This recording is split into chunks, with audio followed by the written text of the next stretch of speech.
So today I'm going to talk about how a lot of women feel anxious about their money even though they might actually be earning really well. The other night I was out with some ladies for some cocktails, and one of them told me, when I told her that I was a money coach, she explained that she was really worried about her money because she felt like her spending was out of control.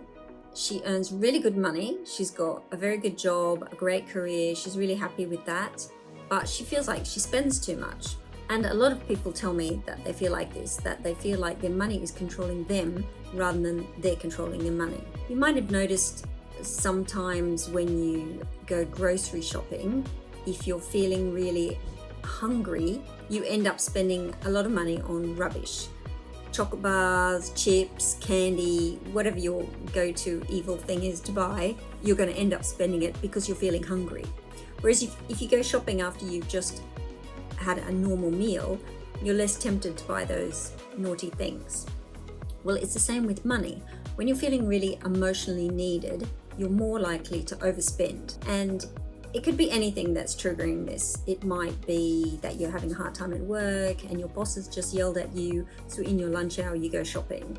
It might be because you're not getting on with your partner and you're feeling a bit unloved, so you go shopping.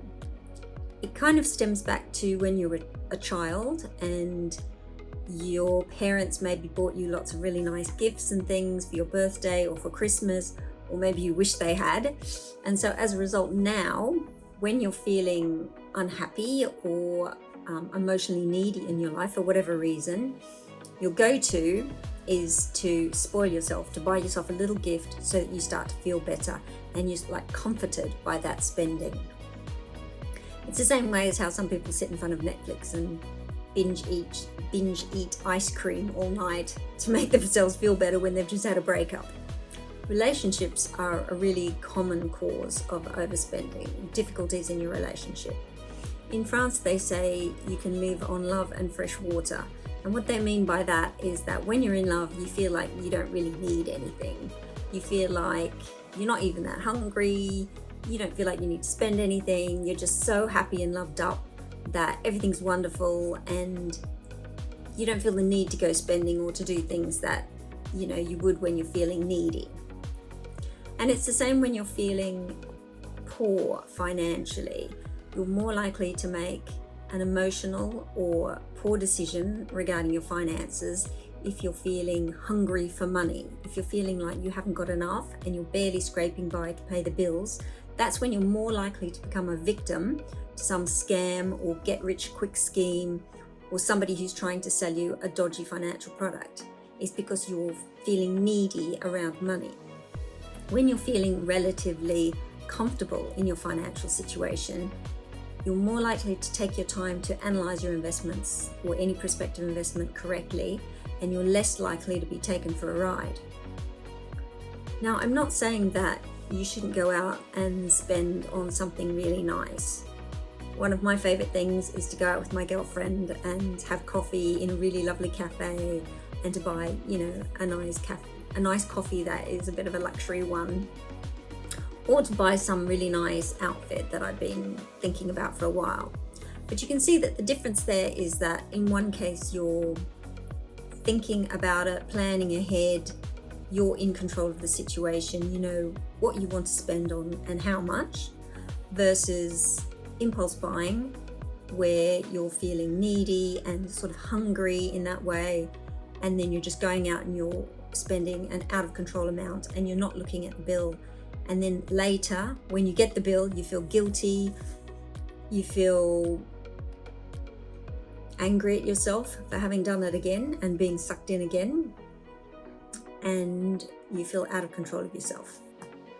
You might have found as well that once you did go on a spending spree, you didn't necessarily feel better afterwards.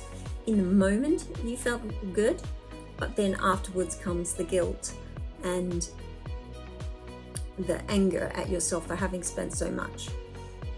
And this is very similar to what people in an addictive situation feel when they're taking that drug or that alcohol. They're sure that it's going to be the pleasure that they're looking for, or maybe even just the numbness. And then once they start to come down, that's when all the anger and the guilt hits. So spending, if it gets too out of control, can be very similar to an addiction. And in the book, Your Money or Your Life, the authors talked about spending as a form of addiction and how some people can become shopaholics. They use retail therapy to comfort themselves emotionally, and they're completely out of control with their spending to the point where they get into debt by huge amounts because they just can't control that spending, and it's the only thing that is calming them down.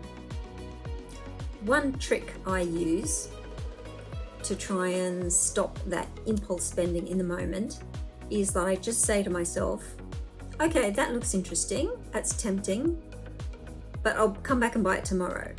If you can put it off, even just slow yourself down, it can put a pause on that impulse and stop you from spending in the moment.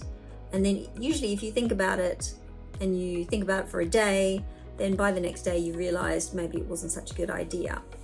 And this is the reason why when people buy financial products such as an insurance product or any kind of significant amount of money, you have what they call a 14-day cooling off period. And that's exactly why, because they know that salesmen can sometimes talk you into buying a significant purchase, something that you might be emotionally triggered or pushed into buying. And so it's not until sometimes even a couple of days later that you realize, no, actually that product isn't appropriate for me. And so that's why it's really important to make sure you're aware of those kind of cooling down periods with most financial products and significant purchases, because you can back out of those. You're not stuck. If it's something smaller, like you're just buying a pair of shoes or something like that, then try that trick of just putting it off, saying, yes, this looks really interesting, but I'm going to come back tomorrow. And just if you tell yourself, I always do this, I never buy on the first day, and you get into that habit and you're telling yourself all the time, I never buy on the first day, I never buy on the first day, then over time it strengthens your discipline so that you can get out of the habit of doing that impulse purchase. If you want more information on this sort of thing, if you think you've got a spending addiction, or if you know somebody who might have a spending addiction, then I would really recommend Your Money or Your Life, and I put the details for that book and the link down in the description.